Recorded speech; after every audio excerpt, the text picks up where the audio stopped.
Welcome to Book Club The Yappening, a podcast where we discuss every and all things we've read and some of us haven't read, in a safe place where we can yap about life in general. In the description, you'll find links to our Fable, Instagram, and Discord accounts. Please follow for more yapping in different styles. For a warning, we will 100% be spoiling this book, so please pause, go read, and come back to yap. Read the trigger warnings before continuing on. Welcome back to the Yappening. An ongoing journey of making sure my audio is not peaking. I'm a peaker. You know what? It's okay, girl. I'm a peaker. I'm animated. I be peeking too. Fortunately, I will be ranging the house down. We love the range. I He's be got peeking. range. I be peeking, and that's why I have a criminal record. I don't know. I don't. And every time I listen to audio, like your mic sounds like beautiful. I know. But Nick, what are your pins today? oh, what are your pins? Did you have the energy for pins? He did. Is Yeah. that a pickle? It is a pickle. Sorry, I'm gonna have to touch you. He's a pick. I would appreciate consensual asking, but I'm sorry. I'm kidding. She just tells you. I caress I'm gonna your pickle. touch your pickle. No, wait. I meant the pin. So Pickle's like my first like pet name for him. Like he would call me Muppet and I'd call him Pickle. So I got him a pickle. He has like a stuffed pickle too. I got him for our cotton anniversary. That's the one that's downstairs. Yeah. The crocheted one. Mm-hmm. What's the other pin? Zombie Marilyn Monroe. Ooh, okay. All right. I just listened to a podcast on her today. The zombie one? I love Marilyn Monroe. Yes, when she came back from the dead and went right after all the Kennedys. Good for her, honestly. Good for fucking her. She didn't finish the job. Let's go. All right. So today is me. We got 2 truths and a lie. Maybe it's going to be 1 truth and 2 lies today. Who knows? Well, you know, feeling But spicy. it's me. I have like a little bit of notes. I have structured this slightly differently. So because I missed a lot that I wanted to share in the last book, but I am me. And this book is called Fish and Chips. It is the 3rd book. And I'm really lost if it's Abigail Roux or Abigail Roux because it's Roux, but then the internet's like it's Roux, but then I'm like That's how you spell Roux. yeah, Yeah. so Abigail Roux.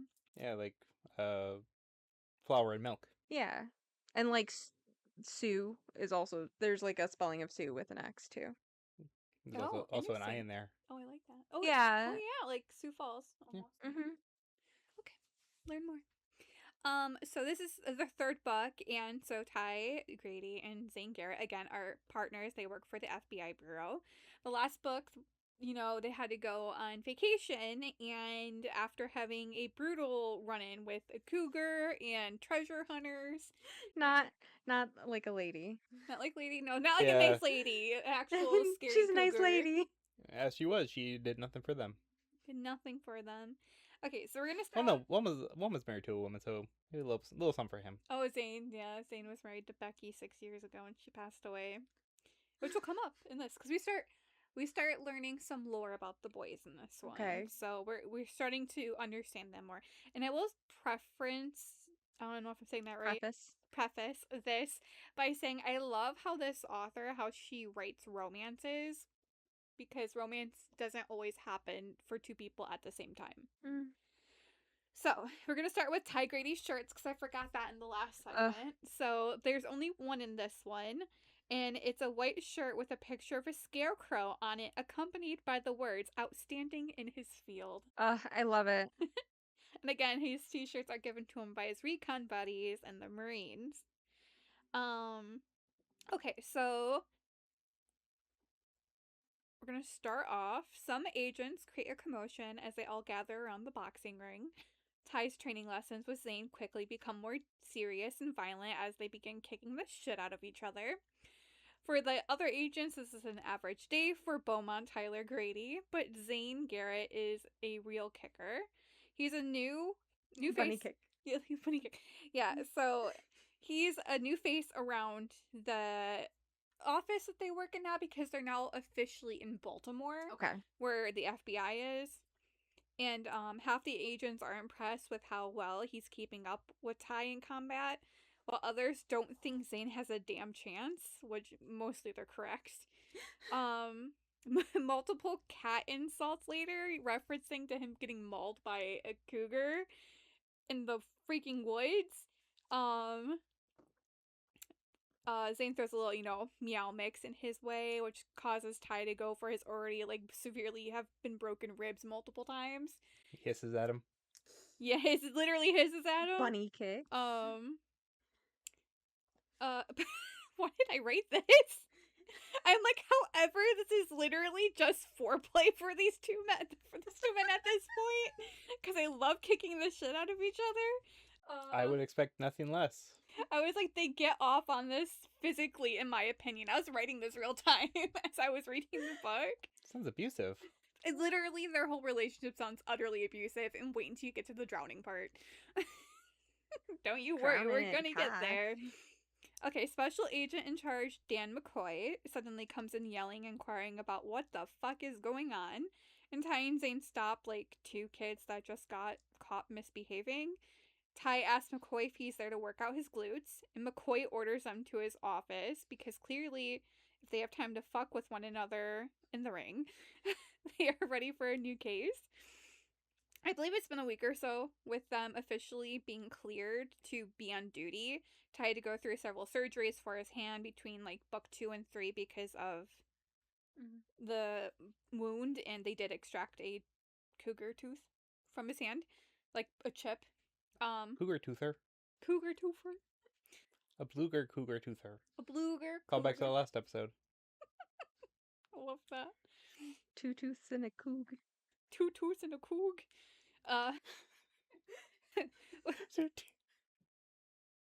There's a podcast name in there somewhere. 2 tooths and a coog. 2 tooths, 1 coog. 1 coog. Oh, jeez.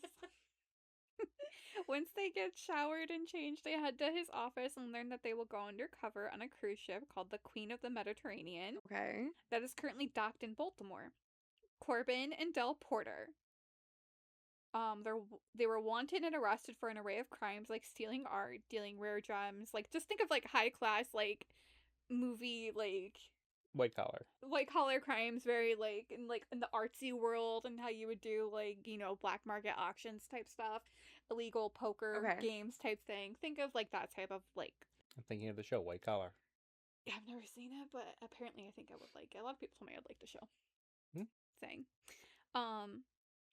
So very high, classy, high profile crimes. They have enough evidence to convict them both, but what they want are their cohorts, and they would be dealing with on the cruise. So Zane and Ty share a resemblance to both Corbin and Del Porter, so they will go undercover as them. The kicker, McCoy places out rings on the table, 2 silver rings, and Zane clocks it before Ty that Del Porter and Corbin are lovers, married, and Del Porter is arm candy for the most part, which is going to be Ty's role, because Ty fits Del's description. Nice. So when Ty learns he'll be going undercover as Del Porter, McCoy books him a whole day at a spa treatment for waxing and hair bleaching and a manicure, essentially the works. I love it. He's gonna be hairless by the time he's done with this. Ty's blushing and mortified. Smooth as a seal. Smooth as a seal. Literally. Thinking weasel, and I'm like, those have hair. No. You know them smooth weasels. Smooth weasels. My favorite kind. So Ty is blushing and mortified, and McCoy's having a great time at his expense. Actually, both of theirs, because they have to pretend to be lovers. And he's like, I'm sure you would rather kiss Zane than, break your cover, essentially. Or Pretend. Yeah, pretend, right? Oh no, I hate this so much. Grr, this guy. We get to fuck the whole time. Oh no. Boy, I hate this guy so much that never cleans off the toothbrush when he's done. What? Nothing. Oh god. This guy that snores all night long, just Nevertheless, Ty will do his job and slips on the silver ring and wonders how Zane will take changing out his golden ring that he wears all this time, his ring with Becky. Okay. Because he's always worn it. Thanks, Becky. Thanks, Becky. Thanks, Becky. Inside joke. Sorry. Thanks, Becky. Her passing obviously has taken a toll on Zane mentally, and Ty figures Zane will have to figure that out himself with having to remove it and put on the fake ring. They go to They both go to meet Corbin and Del Porter just kind of to see how they're going to go undercover as them. At that moment, Ty figures out that Del Porter is also British. Okay. And he's like, motherfucker! So, I mean, he can do a British accent because of, like, all this time undercover. But he's rusty, so he's like, God damn it. I think in British that's mummy Mama. mummy fucky? Nope. Mummy fucky? Mummy fucky. Motherfucker, mummy fucky. Oh. Mummy fucky. Sure. Mummy snoggy. Mummy's, oh my god. Mummy snogga. It's been a long day. I It know. has been a very long day. So yeah, Del Porter is British. Ty is going through a whirlwind of why fucking me, what did I do in this life to deserve this type of shit moment. Mhm. That's the best way I can describe it that he's going through. Del looked at Ty, sorry. Del looked at Ty like he should be standing under a waterfall in a gay porno with how handsome and clean shaven he was. Nice. So that's literally what You don't have to cry. No, I was trying not to yawn. Are there a lot of waterfalls in gay porn? Not that I've not seen. that I'm aware of, but I can kind of get like the gay, like The bath, like a bathhouse. I could perhaps. basically Del's like a sexy, so sexy. That's just what's happening right now. He's arm candy. You know what they say, sex dells. Sex Dells. Okay, Dad. So, just going back a few minutes, I was thinking about how, like, one of the early naming conventions for the podcast was Two Ghouls, One Something or Other. Oh, yeah. And had I known I'd be a bigger part of it, I would have suggested, like, two ghouls, one Zad. Two girls, Oh, that two would ghouls, be one dad. that would be great. Two girls, one sad. I love that, Zaddy. I was trying to keep with the Two Girls, One Cup naming convention, but Lo and behold, he did not realize he was being dragged into this whole damn Yeah. thing. And I would have gone to the police academy for exactly one day, and we could have been Two Girls, One Cop. No. two girls, one cop. A cap. Two girls, Well- a cap. Two girls. No, there's something there. Yeah. I'm confused. It's okay. We're all confused. We'll show you a video later. Okay. No. Oh. Now I feel offended. She won't share it with. I've never even seen it. All right, we'll just give it a pause here. Two Girls, One Cup. You know that? Oh yeah. My mom Okay. made me watch it. My mom's seen it. I have not. My mom. Okay, so we can cut this out if we want. Yes. My mom can't be embarrassed because she's no longer amongst the living. Love you, Mom. Rest in peace, Queen. really rest in peace, Queen. So my mom came home from work one day, and my mom was not like a computer savvy person, and I'm 18 at this point, and my mom's like, Jessica, there's something disgusting on the internet that I have to see. Everyone at work keeps telling me, and I don't want to ask this Where of did you. she work? She worked in a factory. Okay. So she's like, I don't want to ask this of you, but I want to see it. So can you pull it up for me? And she's like, it's called Two Girls and One Cup. And so I did. And me and her were throwing up together, essentially, in the same room as it was happening. Oh, that's some nice bonding, or as you would call it, bond. Literally. Oh, God. And there's... At the same time, the same video was floating around with which we can cut this out, but with a guy that died because he had sex with a horse and it ruptured his intestines. Mr. Hands. I don't consider that a curse. He might. He died doing what he loved. He did die doing what he loved. A horse. Sorry, that's not funny. Right. A man is dead. Don't disrespect animals. Sorry. No, you're fine. I'm just in the world. Like, this is what you get for disrespecting it. I think I pulled a you. Uh-oh. Oh, God. Shit. If he pulled a me, Brittney would be upset.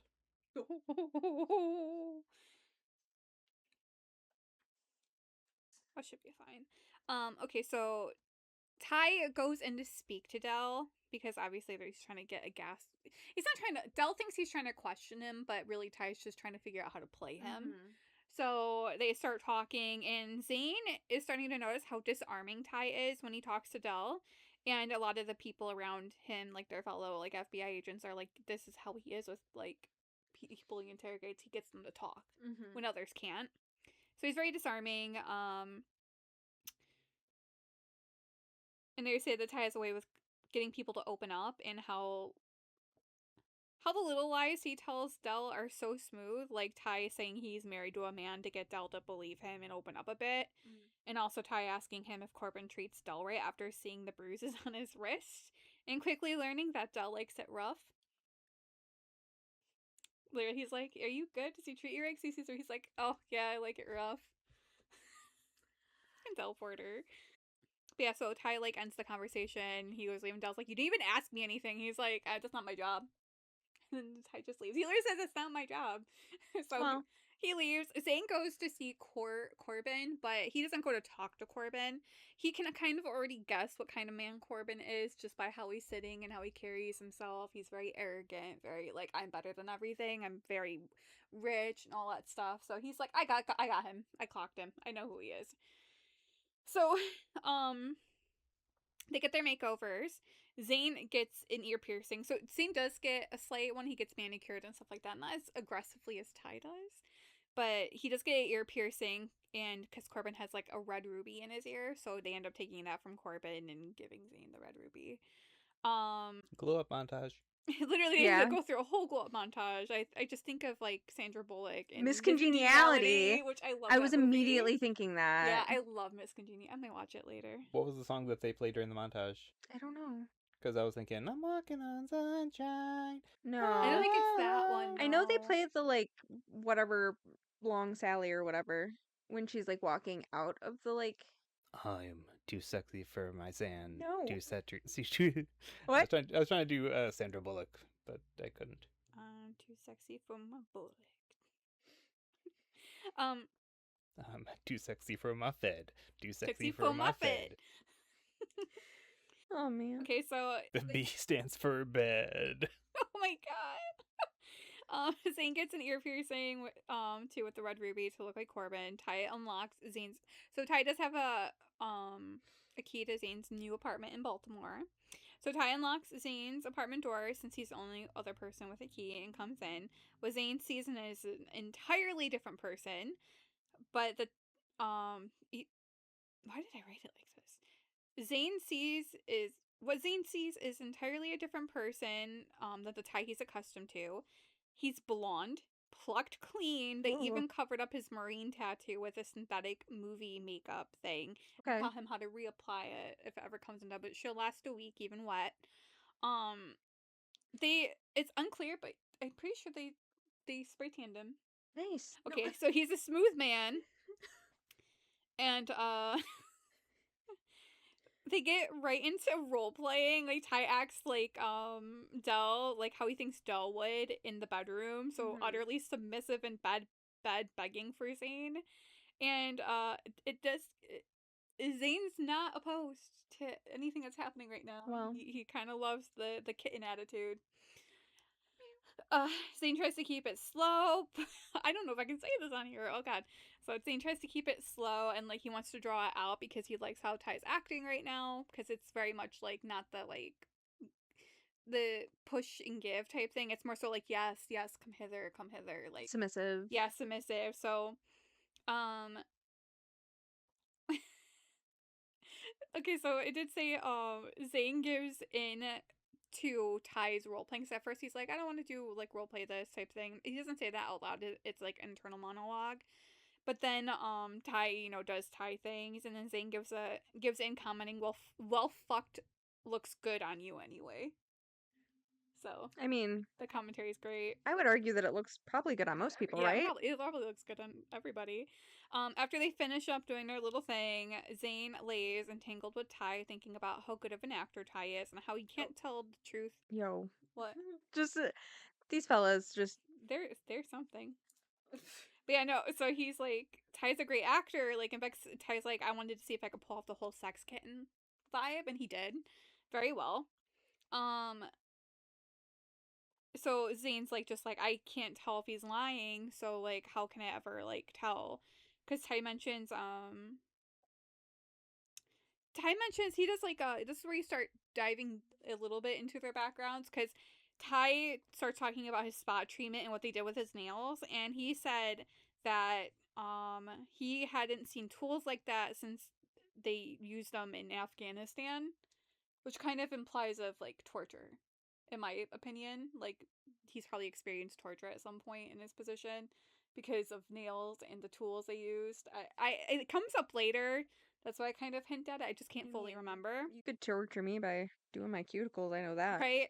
So, and then it makes Zane realize how much he doesn't know about Ty's past. And instead of like asking him about his past, they're just like, meh. Well, that type of thing, I would definitely be leery of like asking He someone, doesn't- right? Because that could be like incredibly triggering. That is true. That's the thing too. But what I mostly mean is like there's so many instances of him just like, I know nothing about Ty aside from his family now, and like you can just ask. You don't have to ask about Afghanistan. Right. You can ask about No, other for sure, things. for sure. And Ty does the same shit. Because Ty also is like, I don't know that much about him. I'm like, men. Well, ain't that the truth? Which I say, just like Ty doesn't have the full courage to ask Zane why he keeps his engagement ring on. Because that does bother Ty a little bit. The whole, like, he gets it. He does. He's like, it's not my place to say anything. I do feel like if your partner died, though, then you kind of get a free pass on that. Obviously not forever, especially if you not get forever, and remarried, that's, but like... That's where, yeah, Ty agrees. So he's like, he loved her very much. That's not my can of worms to say anything about. Yeah. And if it makes it comfortable, it's, who am I to say? Like, in Outlander. Yeah. What? I only know what you told me about Outlander, and that doesn't, I don't know what So you're she gets remarried, but she always keeps on her wedding ring from her, like, World War II husband. Which is crazy because, like, she comes back to him and then, like, they very much fucking hate each other, and then she still keeps the ring anyways. I'm like, babe, you've, like, moved on from that. But anyway, so she keeps her, like, original wedding ring on, as well as her new wedding ring. Okay. So within 24 hours, they get whisked away with their like team, their tech team, that carefully take their weapons and hides them in their luggage because they have to go through a bunch of security to get on this boat. And they can't just be like, yo, we're FBI taking over. That's too risky. So there's a comical moment where Zane is pulling through, like, throwing daggers out from all over his clothes and just setting them down one by one. Like, and Ty's never seen any agent carry throwing knives before, but Zane gains his approval a little bit because of that, because, yeah, so Ty gets words, wow. So, Ty gives a little approval to Zane. Will not tell him that, though, because he doesn't want to stroke his ego. God forbid. We're in public. That's true. That's so true, honestly. They finally get to their massive suite cabin with only a few available on the ship. So there's like this, like, think of like the craziest suite you could fucking get in a cruise. And there's only like 3 of them on the ship. So they obviously the porters are very well loaded. Because they get to play with the porters' money on the ship. Cute. And they own their luggage. They can only go with Del and Corbin's luggage. So they get to pack like a little bag of their stuff, but in all intents and purposes, they have boarded with Del's and so much Corbin's. of the like the undercover case aspect of this, I'm like, I have no idea what's happening. But yeah, they're just fully technically undercover now. But it's really funny because, like, Del, obviously, he's a sex kitten, so he barely wears clothes. Like, it's all, like, open, very flowy. Oh my God, very I love that. And Ty hates it. The only thing he does like is he wears Del's, like, jeans, and Zane does make a comment that he's pretty sure he's going to steal those, like, that Ty's going to steal Del's jeans after this is over. Because it's the only thing he'll wear because he hates the clothes the denim so much. kind. Yeah. So... She said, like, I was like, I confused. didn't know what jeans were. No, I wasn't making a joke that he's not going to steal his semen. Sorry, guys. Well, no, he's going to give it away for free? He literally, because they stopped using condoms in this book. Good for them. Literally, it was funny because, like, we had mentioned it in the last one, and you're like, and you're right, they do get tested regularly, and they're like, Ty's the one who brings it up. He's like, do we really need these anymore? Yeah. Because there's at one point, we'll get to it. Okay. Okay, so they get to the master suite.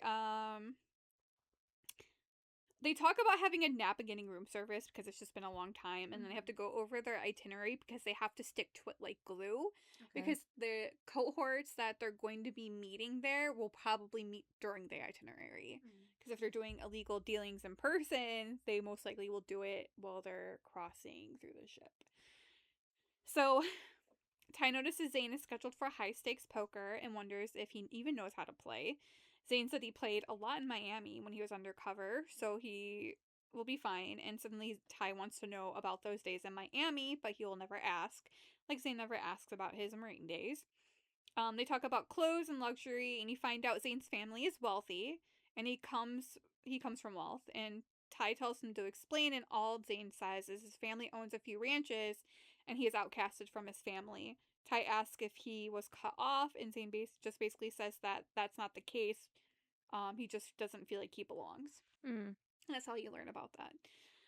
You also get Ty lore about him laying in a bed of silk, but it not being a fond memory because that person tried to kill him. That's as vague as it gets, and you don't learn more about that until several books later. I'm just gonna say that right now. But Ty do be bedding. He went to Dracula's castle. He went undercover in Dracula's He met the wives. No, thank you. Ty gets heavy into thought of him falling in love with Zane. It's kind of already breaking his heart because he is so convinced he is falling for him one-sidedly and expects him to get heartbroken. When Zane gets into character to go walk the deck with him, he makes a comment about Ty getting into something that will make people notice him. Hold on, my notes are weird. Okay, so he makes a comment about Ty getting into like an outfit, like one of Dell's outfits that makes him the flashy arm candy that Della is. And and then Zane has a thought of like, so because Corbin would probably want people to see that Della's his. So Zane's like, I want to convince people that Ty is mine. So it gets into that whole like role play aspect. They decide to keep it to the decks to at least show their faces and to perhaps enjoy the ship before they get too deep into the case. Ty lounges in a chair under the winter sun in what I imagine to be like a pool greenhouse. Because it's obviously warm in there, so they can swim. Yeah. Like a glass type dome type thing. Okay. Maybe not a dome. Zane had gone off somewhere, and it makes Ty uneasy not having him near. But he knows that they're undercover agents on the ship with them because they're supposed to be undercover agents on the ship with them in case they need to like break cover and do some shit. Oh, they're undercover, all right. They're undercover. Lots of. By the way, like, I'm not gonna. They be doing the sexing a lot. They've probably already done it once or twice already before for this them, moment. honestly. So. But They'd be cruising and shipping. He can't quite spot the undercover agents. He's like, usually if you're trying so hard, like you're easily found. Like he's like, there hasn't been an instance where I haven't figured out somebody was uncover, but he's having a hard time finding anybody. Okay. So with the urge to just fidget in his lounge chair growing, he decides to sit up and scan the crowd to see if Zane had returned. And lo and behold, he notices a hot, dark-haired man surfacing from the pool with a ton of women gathered around to watch in their swimsuits. And why I wrote no more notes than that, I have no idea. So we're winging it from here, y'all. You just like go into a trance. I do. When you do this. You're just like, I don't know what's happening. I don't know what's happening. Okay, so yeah, so he's like, the women are all around him and like watching Zane be fucking sexy. They're both beautiful and sexy in this, but this is like their book to really show it off. So Zane kind of dismisses all the women, goes to Ty. He gets stopped before he makes it to Ty, and one of the women come up to him to flirt with him, and then he gestures to Ty and he says, "I'm married." Type thing. Aww. And then he comes over and they do this really cute moment because they're not used to being able to be open in public. Yeah. Which I love this for them because Zane gets behind him and lounges on the chair, so Ty's laying on his chest. And they're just having like this cute moment. And just they have like special glasses, like undercover, like spy glasses. Oh think my of God. that. So like it doesn't work all the time, but they can take pictures with it. So Ty's just trying to look for anything good that might be a thing, but then they start like sexy talking to each other, and Ty's hand just disappears underneath between them, and so they're in public, and Ty's like fondling him. Fondling his butt? No, his. Wait, who's in the front? Okay, so think of like, say I'm Zane, right, and then I'm hugged around, like kind of like a koala bear. What? I don't know what's happening. It's fine. Fondles, got it. Okay, so here's I'm gonna lay it out for you, right? Okay, so Zane's facing forward. He's leaned back on the lounge chair. Yes. Ty's in between his legs, and Ty's back is against his chest. Yeah. And so he just sneaks his hand around like this. God, no! I thought it was the one in the back sneaking his hand, and I'm like, no, that's very open. That's crazy. That would be very blatantly open. That's what I was like. What? No, I just. Sorry, guys. Ty goes underneath discreetly. Yeah, like, got it. No, I'm with it now. And then they're like, well, we need to get the fuck out of here and go bang it out, essentially. And they realize then that there's no condoms in the hotel room. Ugh. And they decide to take cold showers, and Zane's super pissy after that. And this is what I don't get. So Zane gets super pissy about this, and they start like jabbing each other like with words. Use your mouth, like exactly. They just did with words. Words, yeah. So Zane's crabby. Ty is like, I'm so sick of him being crabby. I want to kick his ass type thing. And they're like, we'll go get condoms at the store. They have to sell them on the board, like on board the ship. And then Zane's like, yeah, married couple totally go buy condoms. And they do, which I'm like, that's so crazy. Especially like, well, it doesn't matter. You don't have to have like a bear or whatever. But Zane gets pissy. He's like, yeah, maybe that is right. Maybe Del does sleep around, and that's why Corbin wants like to use. So he gets really pissy that way. Jesus Christ. And then Ty's like, I'm just gonna deck him, but he doesn't want to like. Ty's being a little bit more gentle this book. He doesn't want to like rile him up. So they go and do some things, and by the time they do go pick up condoms. By pick up, Ty steals them because he's good at them. Because like. I don't fuck. He basically palms them. He's great at stealing. That's crazy. He's great at pickpocketing. And then so they get the condom, but then Ty's fucking. Oh, this is why Ty's pissy. Okay, sorry. Okay, so they end up meeting some of the cohorts. Okay. On this like excursion before they go pick up condoms, and they meet. I did write the names down. I did that. So I believe they first meet. I can't remember the order, but they meet a man named Vartan Armin. Vartan Armin. Vartan. Good old Vartan Armin. Jesus Christ, Burton Brittney. I need you to collect yourself. I'm sorry. It's Vartan. Vorton Morton.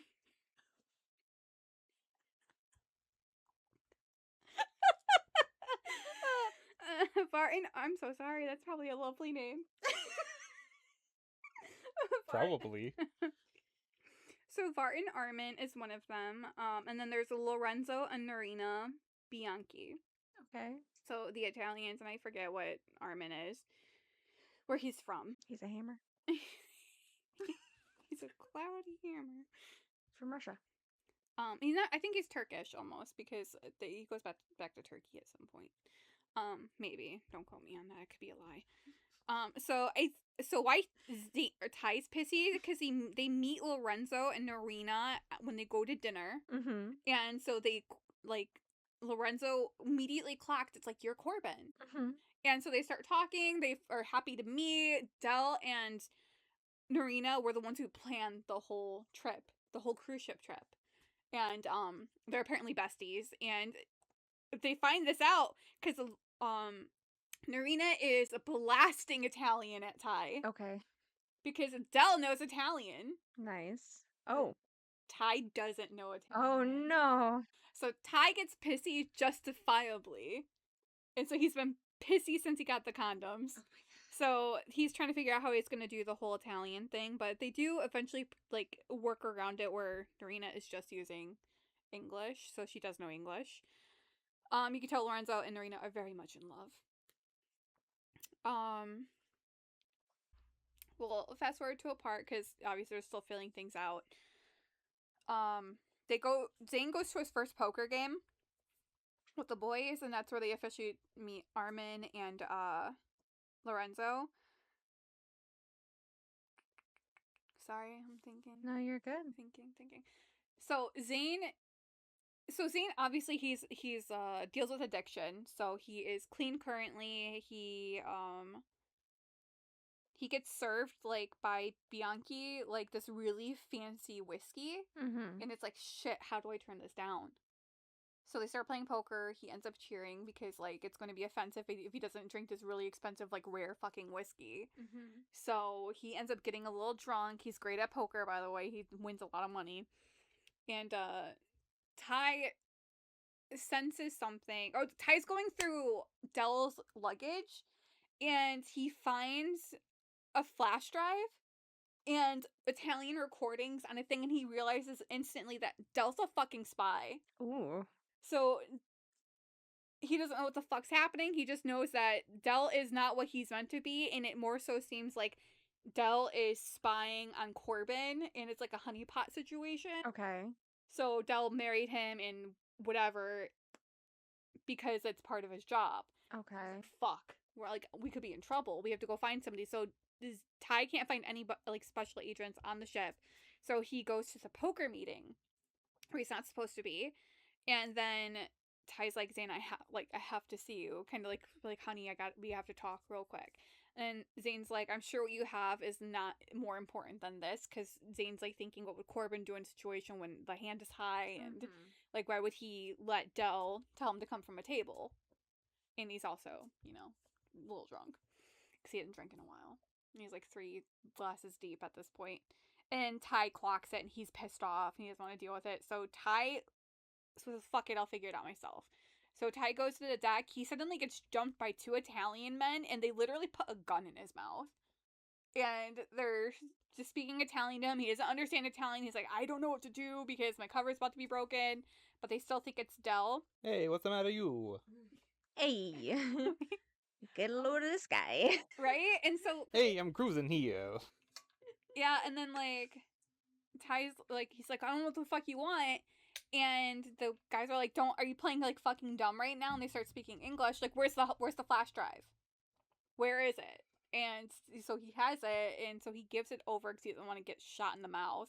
And it's like, they're like, basically like, stop fucking around. Like, you know what you're in debt to. And they kind of make the, derogatory a little bit of slurs about him getting comfy with Corbin.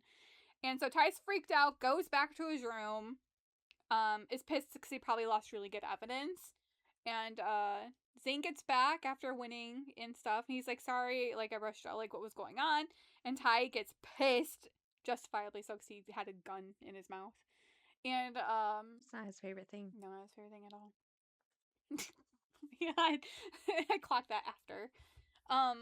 So he's really pissed off at Zane. Zane doesn't want to deal with him when he's this angry. He's like, because it's like weirdly downplayed a little bit, like how much in danger Ty was in, but then Ty like makes the thing about having a gun in his mouth, and then Zane panics about it a little bit, but then Ty's so pissed off and calling him drunk and stuff like that, and really getting on him, and Zane's like, I'm gonna go for a swim because he doesn't want to have an argument right now. And Ty gets so pissed, he's like, you want to go for a fucking swim, huh? So he grips Zane, he drags him all the way out to the pool deck, he starts holding him down underneath the water. I told you, we're in the drowning portion now. He's literally taking an Ty, overreaction. holding him down until he literally can't breathe, and pulling him back up multiple times. They're a married couple. I read a book like that, except it was like shark-infested waters. Yeah, it's not that dangerous, but that's terrifying. Yeah, well, it was not necessarily super either. Not that that's funny. Yeah. But, those dark romances. Oh, yeah. So Zane's a little bit more sober after nearly drowning several times. And, Ty, because he's shaking at this point because the adrenaline, so Ty helps him out, like, gets him, he's like, let's get you dry. Ty's calmer, because, and then he gets Zane back, tells him to go get a warm shower, and Zane kind of watches over him, Ty watches over him while he kind of sleeps. He doesn't go to, it's implied that he doesn't go to bed at all. Because he's trying to figure out the recordings, and he's trying to figure out, he found the Sudoku, like a Sudoku book that Del had, and it actually has the codes in it. Okay. Like, so he's trying to figure out what the codes mean. And, they have, like, a serious conversation about it. Zane's like, I'm sorry, like, he's like, I'm sorry I drank, but I didn't, like, how do you say no to that? And then Yeah, that's fair. yeah, they have, like, Ty's like, there are ways you can get around it, and if you would like to, I can show you. Yeah. And Zane's like, okay, this is an olive branch, so I'm going to take it. So he says yes. So he, like, they do this cute thing where Ty's like, what you do is you grab a glass of ice, and then you grab a glass of water, and then you grab your drink, and then you move it around. Like, you're just, like, moving shit around and splashing it, pretending like you're drinking type thing. Okay. So, very useful type thing.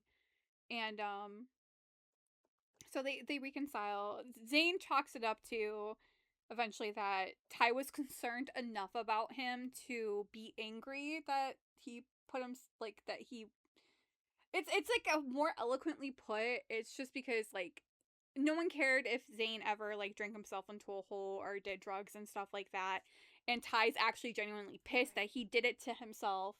Not I only hurt you because I care so much. It's so bad. It's so bad to justify. Which I at this point when I'm reading it, I'm like, you two do not need to be together. Like, in my adult years, they just need therapy. Like, honestly, Jesus Christ, work your shit out. Yeah, so I'm like, y'all need to chill. Y'all are on the edge all of the time.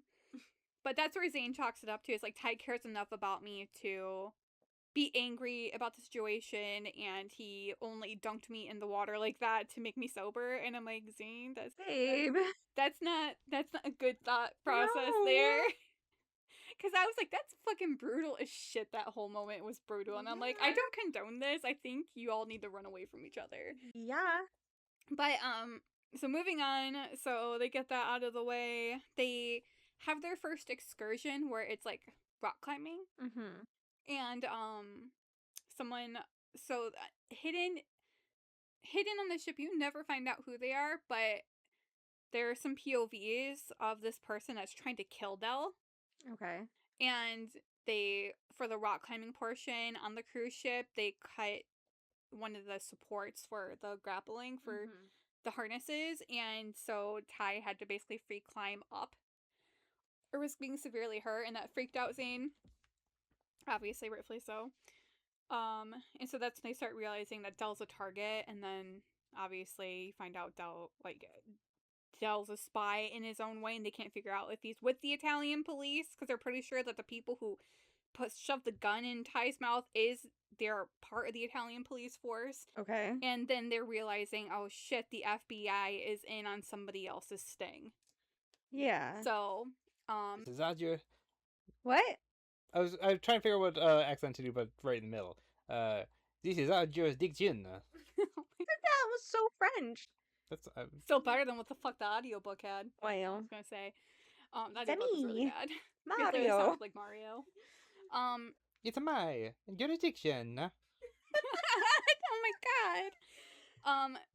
So that whole thing goes down, and then they go scuba diving, and they have a tank issue because the same said person nearly completely emptied out Ty's tank and filled it with, I forgot the chemical, but it makes you sleepy. Okay. So they go deep diving, and he's excited to go diving with Zane because he loves scuba diving. But then he realizes that something's wrong with his tank, and they're at the bottom. So Zane figures it out eventually that he needs air. So they start sharing Zane's thing, and they get up safely, and they're like, "What the hell?" So they're not entirely sure what's going on. They eventually figure out that Armin is part of whatever the fuck Del's caught up in, because Armin pulls Ty aside. He's like, "You're looking really comfortable. Don't tell me you went and fell in love now." Oh my god. Type thing. So you can tell that Armin's the one who planted Del into Corbin's life. And, because you find out later that Armin wants part of the business. Okay. Type thing. So, and then he does some weird comment where he's like, "You look really good in that." Like kind of hits on Ty Del a little bit. And, so he tells Zane that encounter, so like, okay, we have to watch this dude, we need to figure out how to get into his, like, a like suite, because he does say that his suite's right next to theirs. Mm-hmm. So it's like, we're gonna have to find a moment to actually get into that room. And they have a big dinner coming up, and they're like, okay, let's go ahead and do it during the dinner. I will make myself scarce. So Ty's gonna make himself scarce and climb, because they're not gonna be able to get in through the door. So Ty's like, yeah, we have balcony, so I'm just gonna climb the side of the ship to go into the other balcony. And Zane's like, what the fuck? But okay. So that's their plan. Before this, they do another excursion. They do cliff jumping, which Ty's very excited for. And I will have to apologize and correct myself, because in future books, I thought there was just miswriting where Ty isn't supposed to be afraid of heights, and I thought they mixed it up by saying Ty was afraid of heights later, but Ty does admit that he's afraid of heights early on. Okay. But he says that he enjoys the fear of it, almost. So, like, when he cliff dives, he's afraid of the height, but the fear, obviously, the adrenaline gets him. Which they obviously make slight little, like, things like, that's what Zane likes. He likes the adrenaline, the rush type thing, but nothing more serious. And so they have this moment, because Zane doesn't like heights at all, so he doesn't want to jump. And he's like, I'll walk you up and I'll leave down. And as Zane leaves, Ty's just like, really wishes Zane would have jumped with him. But then he kind of makes an analogy. It's like, me free falling here is like me free falling for Zane, like in love. And he's never going to fall with me. And so it's kind of like a symbolism for him. It's like, Zane won't jump with me, like he's not going to fall with me type thing. It's really like beautifully put in the book. So they plan this meeting. They all get together for dinner. Same said crazy person. Not crazy person, but the person there to kill them. He in the description, he literally plants poison in all of their drinks. Okay. Aside from Armin's. So their drinks are being passed around. They're having dinner. They're talking, discussing things. Like Narina and Ty, they go dancing and tango. Zane gets a little bit jealous because he's really good. And he's like thinking Lorenzo would never let Ty near Narina if he knew he was bisexual. Because they'd be looking good together. But yeah, so they dance. Ty finds Narina very insufferable, but also lovely at the same time. Okay. And even when they're doing this, like, sting, he's like, I feel bad for them, because the Italian police are obviously there for the Bianchis. Yeah. So they're there to investigate them. And, so while they're at dinner, Ty and Zane have a little conversation after dancing. Ty excuses himself. He luckily does not drink his drink that has the poison in it, and Zane doesn't drink his drink because he's not trying to drink. So Armin suddenly is like, hey, like, it would be a shame for that, like, whiskey to go to waste, so can I have it? And they really don't see Armin drink at all, and they're thinking Armin's up to all of this at this point, like, that Armin's up to Dell's death, and that, like, Armin's trying to get them out of the way to take the business over for himself. And then at the same time, they have a conversations like, well, if they think that Dell already fell in love with Corbin, he's dead weight now, so get rid of him now. Or if you lay him up in the hospital, then Corbin, if he loves him, it will be too busy to even think about work because he's so worried about his lover being, like, you know, medically bedridden. But then they have a discussion that Ty's like, okay, maybe he knows, maybe Armin knows that Corbin's not actually in love with Dell, but Dell's in love with Corbin, and that's why he's only fucking with Dell. And that was also, like, a slight, like, hidden thing of, like, also, like, Zane, because what they're seeing is not Corbin and Dell, they're seeing Ty and Zane. So that's the kind of the thing that they get on about, is, like, they're seeing how much Ty loves Zane, not Dell loving Corbin, because that they're not really there. And so he's like, maybe Armin's convinced that Zane Corbin doesn't like him, like, love him like that, so he's worried about, you know, taking the bedridden approach, or, like, in medical bay approach, and just trying to kill him now. So anyways, back to the dinner. They Armin does drink it, and Zane does, like, I've never seen him drink before, but okay, whatever. And so Armin starts feeling sick in the middle of dinner, and Ty's already excused himself at this point and crossed through the balcony. And he's like, no one locks their fucking balcony, like, on a cruise ship. There'd be no fucking way. well, it's fully locked with the door jam in it too. And he's like, motherfucker. Well, I mean, if you're up to some shady shit and spy, And that's etc., what I said. I'm like, if he's there for some dangerous shit, I lock my shit all the time, especially if other people are on board. right, especially, if someone is actively after you and they would have the skills to, like... Yeah! That's so crazy. I do understand that, and so he ends up getting in somehow anyways, like he gets his Jimmy's just a knife in there, and so he gets it open, he gets inside, he starts to look around, but then Armin comes back and Zane can't stop him because he's like, I don't feel well, I'm gonna go back. So him and his bodyguards come in, they're speaking Italian, and he's kind of getting the thing where, well, not, off and on Italian, where he thinks the guy's saying that he looks sick, but he can't really hear. So Armin goes to lay down, he tells his bodyguards to go. It gets really silent, so Ty peeks up over like the bed, and he basically sees Armin fall out of his bed and die because of the poison. And Ty comes around, and he's like looking at his eyes and stuff and recognizing, oh, this is poison. And so because Armin mentions that he drank, that the Corbin's whiskey was not agreeing with him. So Ty's like, oh my god. Yeah. Like, Zane could have drank this. Like, what the fuck? So Ty hurries the fuck up, and he's like panicking about Zane being dead or possibly being dead. And Zane goes to go find Ty while dinner is served, and it's like, Bianchi's, I'm gonna go find Dell. Real quick, and they're like, hurry, you don't want your food to get cold. And so Zane's walking, he bumps into Ty.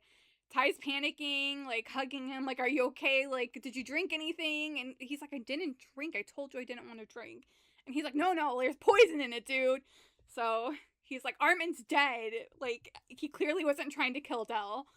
So they have a whole fiasco there. And they're like, well, Narina and Lorenzo, they were drinking too. So they hightail it back. And they're freaking out. And then Ty goes to see Narina to see if she's okay. Zane's with Lorenzo.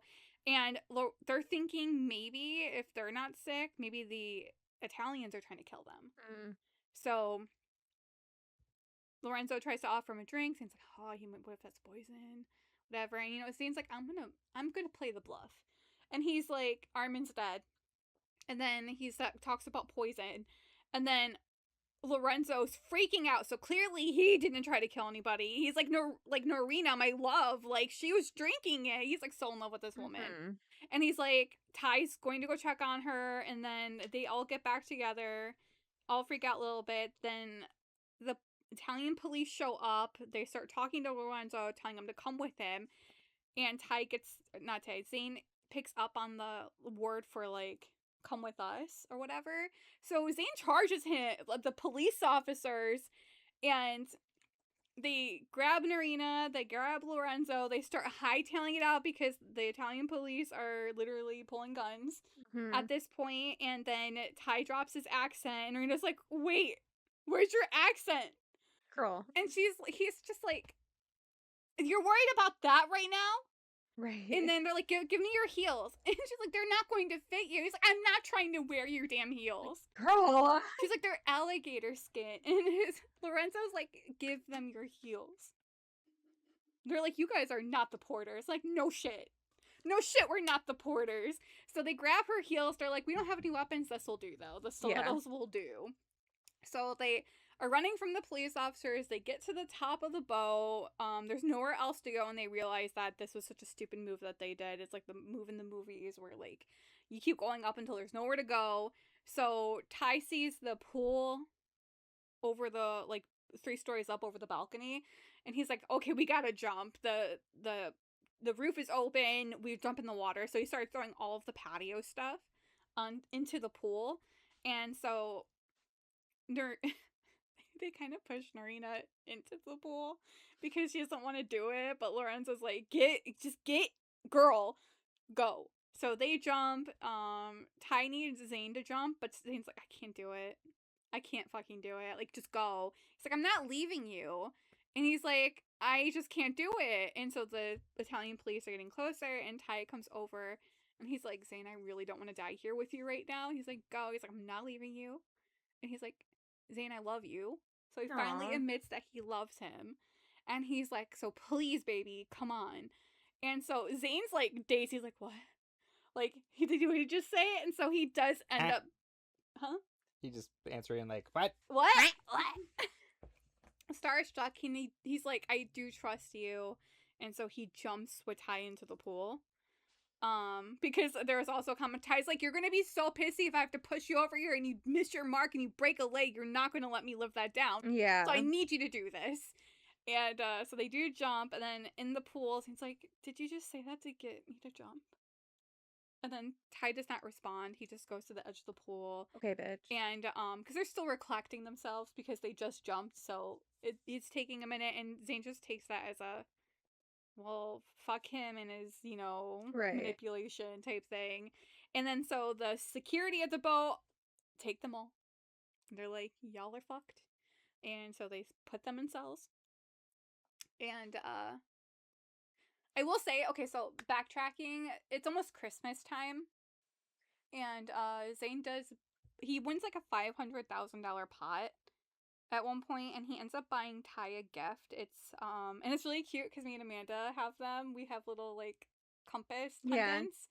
And so he buys a compass with like gems in each thing, and it's a necklace that he wants to give to Ty because in his mind, Ty's like his moral compass. Yeah. And he's like, I always know which way to go with him. So it's like, he just is where I find home type thing. It's really cute, but he never ends up giving it to him because he's self-conscious as shit. So they're in their cells. It's kind of like wrapping up where like everything just kind of went to hell. And they have a serious conversation, and Ty's like, I wasn't just saying that to get you to jump, I actually do love you. Yeah. And he's like, I've loved you for a long time now, and I'm sick of hiding it, and it's one less secret between us now. And Zane's like, yeah, it is one less secret, but he doesn't say I love you back. No, because it's true. Zane does not love him yet. Okay. So yeah, so Zane will love him. What he is feeling is love, but Zane's not aware that it is love. Like, he's not ready to speak that yet. Okay. So it is true. And even if Zane had said it back at that moment, he wouldn't believe it. Yeah. Because he's afraid to love. It's like everything Zane is feeling is love, but he's in the denial part. Got it. Of being in love. Like, he knows he's afraid, but he knows that he always wants to go back to Ty. And like, there's no one else essentially at this point. It's just getting past that fear wall. Mm-hmm. And so they all get a little lighthearted again. Fast forward, they get back home, they get debriefed, come to find out that Del Porter was planted to go figure out all of Corbin's dealings. Del was with Armin, and they were going to kill them all, essentially, to gain the business aspect of it, but the Italian police were on Bianchi, and then I guess the Turkish police might have been dealing with Armin. And Del did fall in love with Corbin, which is why when they docked in Baltimore, Del did everything he could to get him and Corbin arrested. Okay. So that Corbin wouldn't die on that ship. So they got flown back to like New York, and they were going to deal with whatever they were going to deal with their shady businesses. So yeah, they wrap up. They find out that the FBI agents, the secret agents that were on board, they got caught very early on by Armin. And they tied him up and put him in a pantry, like, on the fucking ship.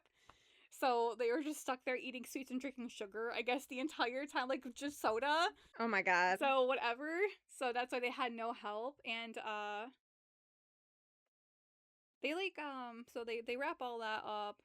And then they go to dinner together. It's like right after Christmas, and they go to a fancy like steak dinner because Ty loves meat. He just loves meat, and it's kind of a makeup for all of the shit he had to go through on the fucking cruise ship.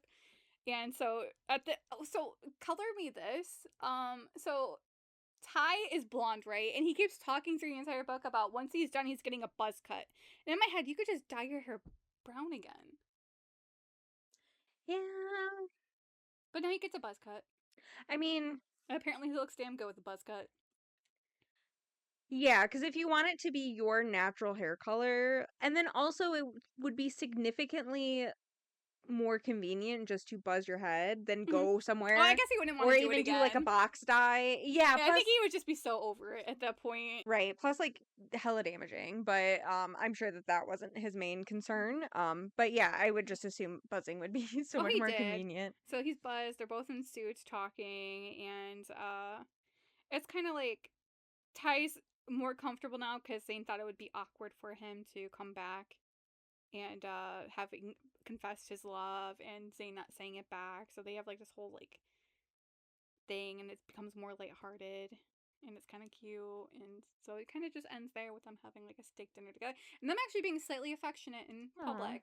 Love that. Obviously, they can't because of their job. It's not. Well, yeah. So that's the biggest thing is that if they want to stay partners, they can't do that. So wherever they're at, they're able to be a little bit more affectionate. Mm-hmm. And Ty is. It's so surprising to see that Ty's the most affectionate out of both of them. So yeah, I love my boys. It's a great read. Honestly, love that. It's such a good read, and there's so much other little things in there. But yeah, I feel like they always fucking up their missions. Yeah. Unfortunately, I don't know what the codes ever meant. If they might circle back later. Okay. That's what I'm thinking because like where did the USB drive go? Oh, yeah. Did the Sudoku stuff go? So I do think it circles back. I would love a book on Delport. Abigail, my queen, why didn't you write a book about Del and the Porters? Why? I don't know. I'm writing a fan fiction. Okay. About the Porters. Nick will read it and do it on the episode. Because he likes fanfic. Dude, that would be such a good book. Because she does have other characters that we will meet later that intertwine, which now that I'm done with 3, I have to see when those books go. Branch off, yeah. Yeah, because they become really big. One of them's an assassin. I love it. Nice. Are they going to be furries? I don't think so. There's going to be a lot of Pomeranians. Yeah, no, I'm not going to read it. Oh. It doesn't have furries. Oh, shit. Oh, man. I'll make Del a fucking furry. Don't you worry. They're going undercover at a furry convention. Yes. Zane remains a human, but Ty is now just inexplicably, I don't know. Into puppy Minotaur. play? Oh. Oh my god.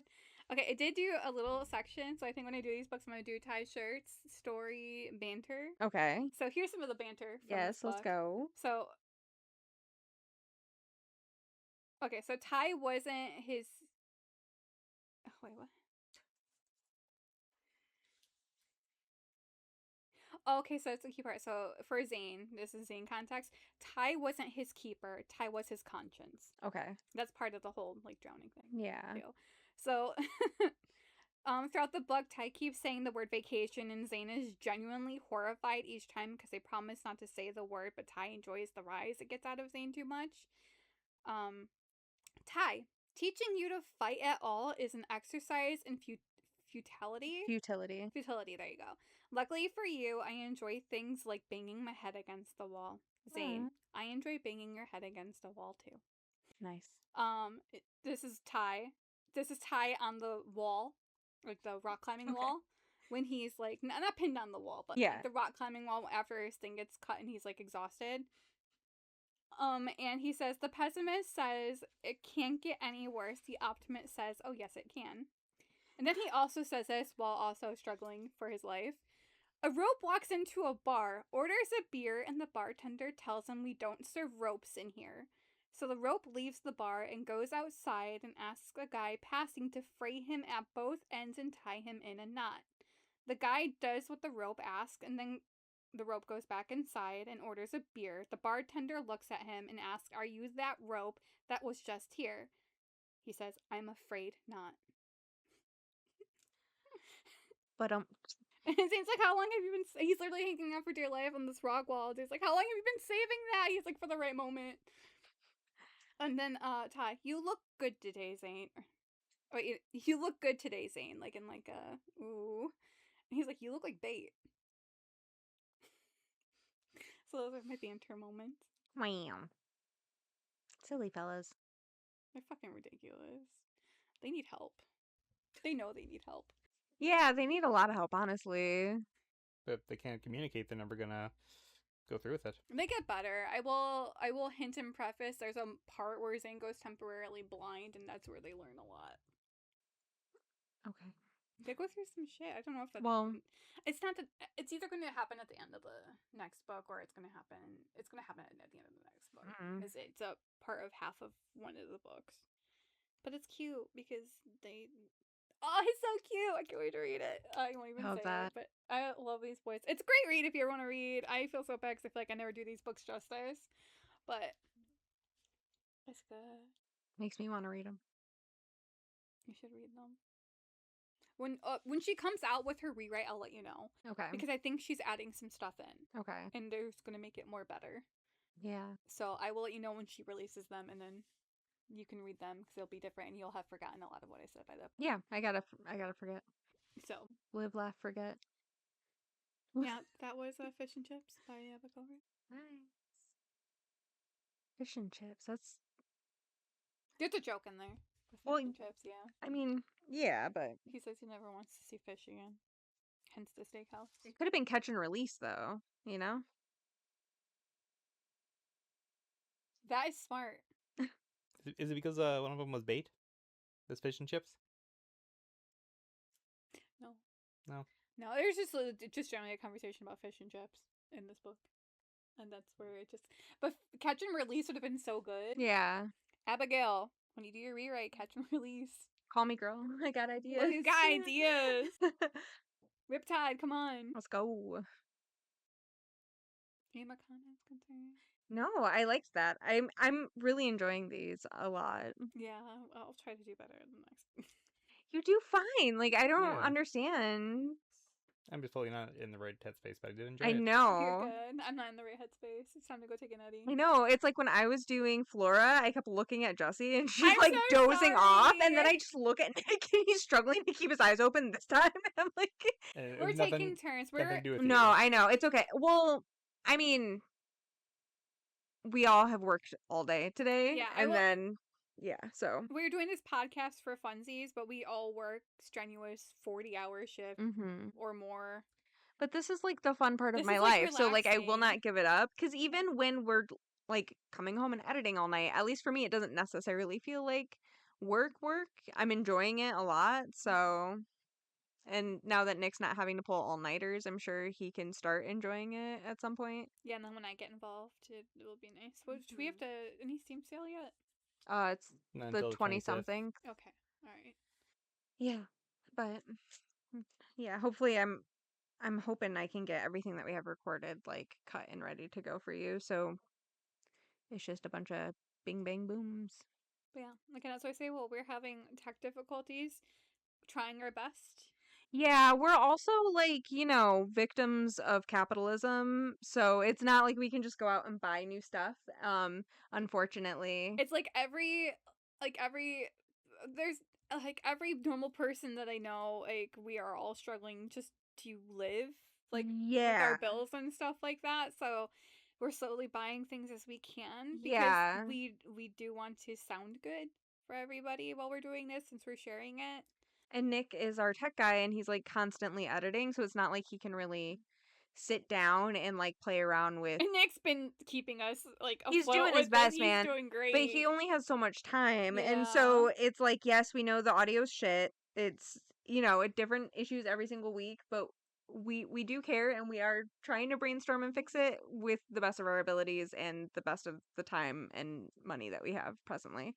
I'll tell you what, I said that I need to actually like just read through the manual to figure out how to make things better. I'll just do that. That'll be my next book, is the manual for... Actually, wait, can we do that? Like, that would be fucking hilarious. His next book is actually Dungeon Crawler Carl, now that you've crawled your ass through that book. I did crawl my ass through that book! Plus, if either of you can make a joke out of microphone inputs and then outputs that's not a sex joke. Oh. And then delays that's not a sex joke.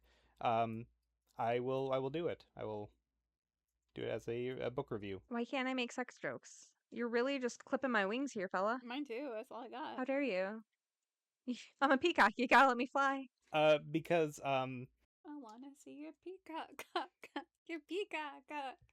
putting limits inspires creativity. Oh, no. No, we're all burnt out.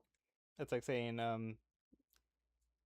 give me a joke, or just give me a word without the letter E in it. A letter without the word E in it? I need to tell you that the moment you said that and that thought entered my body, I got so overwhelmed. I got so... You ever get the body, like... I don't know how to explain it. Well, when you get so overwhelmed, there's something that happens inside my body. I don't know how to explain it, but it does not feel good. And that's what it just did to me. I might have said letter. I don't know. Hmm? I might have said letter. I don't know.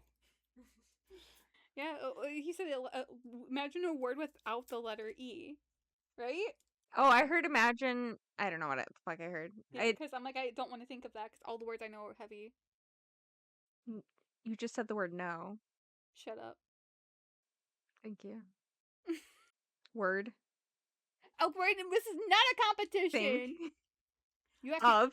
This is like half the words in this his is Ty sentence. behavior. This is Ty Grady behavior, and I will not stand for it. Damn. I gotta. No, you're gonna. No, I drown you. Yes. Sure.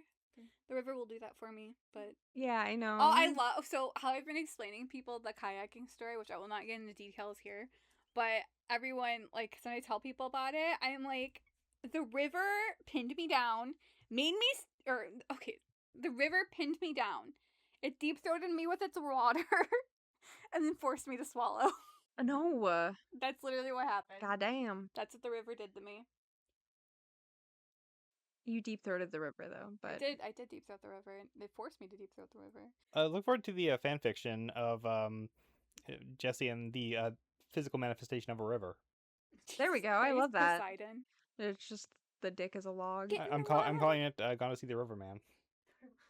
And the preference is I kayak, and I flipped over in my kayak, and I got pinned underwater for not that long. Can I tell you guys? I started a book today. Just Gone to See the River Man is where this brain happened. I started this book, and like as we know, I love to go into books like blind as fuck. Like someone on TikTok will say, "Hey, this is a cool book," and I'm like, "Bet, let's go," with like zero. So I started reading Black Farm, and let me show you just the cover of it because but based on this cover, I'm thinking that I'm sitting down to get like a slasher, like a guy living on a farm doing murder. Like that's what I'm thinking that I'm going to be like picking up and reading. And instead, I'm like fucking Dante's Inferno, but make it splatterpunk. And I'm loving it. It's amazing. It is so good. And like, as someone who loves splatterpunk, they're not necessarily typically like really like excellent works of literature. But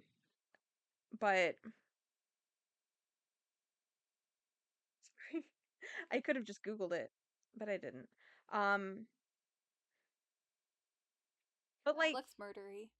Yeah, a Discord server I'm in that I don't use super often, they recently had like made a book channel, and like I should pop in every once in a while and say something. I don't, but one of the books they were talking about reading, someone was talking about reading, was The Black Farm. So when you said that, I'm like, that sounds kind of familiar. I saw that cover. I'm like, that's definitely familiar. For me, it's on par with Gone to See the River Man. Like, I wouldn't necessarily consider that to be splatterpunk, and I don't think it is technically splatterpunk, but it's definitely more of like an extreme horror, very gory. But like, it's just so well written. Like, it's just so good. And this is the same thing. But also, again, I'm sitting down thinking I'm gonna be getting like an axe murder book, and it's a man fighting his way through hell trying to find his girlfriend. Well, it's a man with an axe, so you think you know what you're getting into. Yeah, like just honestly going into a book blind as hell sometimes is the most fun shit. Also, I read another book that like the ending, and I told Lindsay about it at work, and she was like, all up, no down, like just basically jumps the shark 7 times at the end. And I was like, cool, this is great. And it went off the rails. It was crazy. I was like, I was in an escape room and then someone threw me on a roller coaster. Like that's how the book felt. And Oh my God. I am doing an episode on it, and I have told Nick nothing about I'm it so because excited. the end is so fucking bonkers. It's crazy. And not in a good way, but the first half of the book is like a really like good mystery. Like you're really getting into it, like mystery ghost story, and then all of a sudden it's like, yeah, let's go. It's like, sure, let's go. I will get to say, guys, this will be the first month in a long time that I've read 2 books. I don't think that's true. I said in a long time. But I define long, I guess. I don't know. I think it's just been one book each month. No, but once I can start Dungeon Crawler Carl 2, I'm so excited. I really wanted to start it. Girl, in May you read Even Though I Knew the End and Sticks and Stones. So that's 2 books right there. I guess that's true. Probably before that, Cut and Run and one of the Ballad of Songbirds. Yeah. Okay, so April it was just the 1 book. Oh, okay. Yeah. Which I will start Sunrise again. And then March it was just Cut and Run. Yeah. So actually this is the second month in a row that you've read 2 books. Yeah, my mental right now is really loving the Cut and Run books and the Dungeon Crawler. That's like, it's just such a nice like relief to real life stuff right now and not so serious. Yeah. But I'm also starting my climb again next week with the Sarah J. Maas book, so. Yeah, I had started a book that was really like cerebral. It's like really good and really beautiful and like artistically written, and like it's not about the yogurt, so it's a lot of thinking, and it's not really the most relaxing thing to be consuming on my way home from a long day at work. Shakespeare at this point? I mean, no.